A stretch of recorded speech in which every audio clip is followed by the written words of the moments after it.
کسی بھی اشارے پر 2 منٹ کے لیے بریک لگتی ہے تو 4 بھکاری آپ کی گاڑی کا شیشہ بجاتے ہیں۔ اب بعض اشاروں پر ٹول پلازوں پر لکھ کے لگا دیا گیا ہے یہ پیشہ ور بھکاری ہیں، ان کو خیرات نہ دیں۔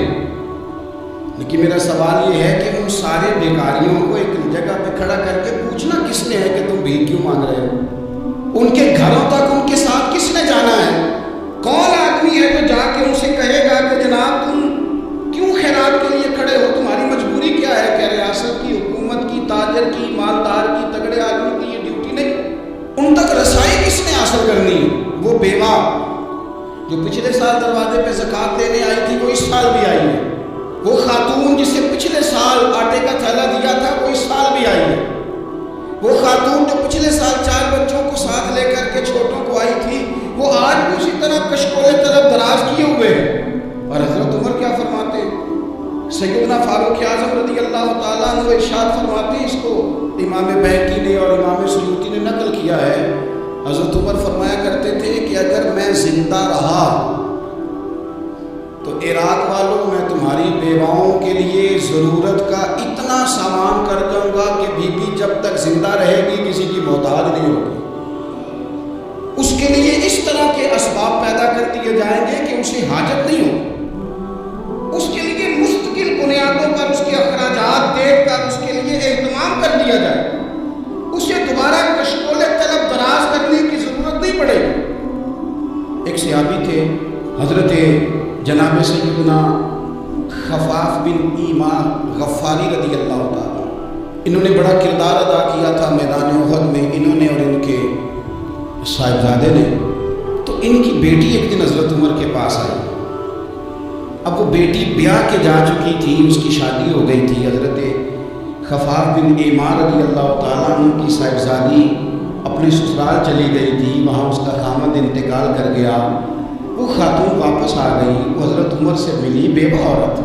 اس بیوہ خاتون نے آ کے یہاں تو میرے بھائی کو فوجی بیچارے جن کی بیویاں جن کو ایک تقریب میں تو خوب ایوارڈ دینے کے لیے بلایا جاتا ہے، میں نے یتیمی کا وقت گزارا ہے، مجھے پتہ ہے کہ 2-4 مہینے لوگ آ کے کہتے ہیں کہ حکم ہوا تو 10 آ جائیں، پھر جب 1 سال گزر جاتا ہے تو پھر لوگ کہتے ہیں 4 بھرا نے کام کیوں نہیں کرتے؟ تو ایسے تو نہیں نا کہ ابا ایسے چلا گیا تھا بڑا کچھ دے کے گیا ہے، کدھر ہے فلانی چیز؟ وہ کا نظریہ تھوڑے عرصے کے بعد اور ہو جاتا ہے۔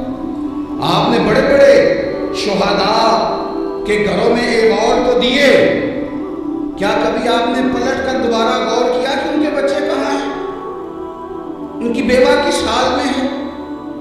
وہ زمانے کی تیز دھوپ اور تیز آندھی کا مقابلہ کیسے کرتے ہیں؟ بغیر باپ کے جو انسان کو کھلے آسمان تلے وقت گزارنا پڑتا ہے وہ کتنا مشکل ہوتا ہے، وہ کس طرح ٹائم گزار رہے ہیں یہ کبھی سوچا لوگوں نے؟ یہاں تو نرنگی سیاست دوران تو دیکھیے منزل انہیں ملی ہے جو شریک سفر نہ تھے، جو نکلے ہی نہیں تھے وہ منزل تک پہنچ گئے، اور جنہوں نے جوانیاں گزار دی وہ رستے میں رہ گئے۔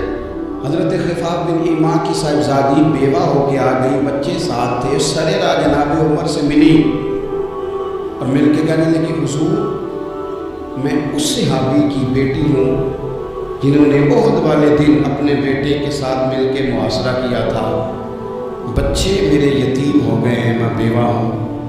حضرت فاروق اعظم رضی اللہ تعالیٰ عنہ نے فہرست نہیں مانگی، خرچے کی ڈیٹیل نہیں مانگی، تم آنا فلانے سے ملنا، پرسوں 9 بجے آ جانا دفتر، یہ کوئی بات نہیں کی۔ حضرت عمر غور سے کھڑے، اس بیٹی کی بات سنی، چھم چھم سیدنا فاروق کی آنکھوں سے آنسو گرے، دوڑ کے گھر گئے، ایک اونٹ نکالا، وہاں سے مال غنیمت کا مال کے بھر کے 2 بوریاں، اور بوریوں میں کیا تھا؟ چاندی بھی تھی، نقدی پیسے بھی تھے، کچھ ضرورت کا سامان بھی تھا، غلہ بھی تھا، 2 بوریاں بھر کے اونٹ پہ رکھ کے خود لگام اس بیٹی کے ہاتھ میں تھما کے کا پتر سامان بھی تیرا ہے، اونٹ بھی تیرا ہے۔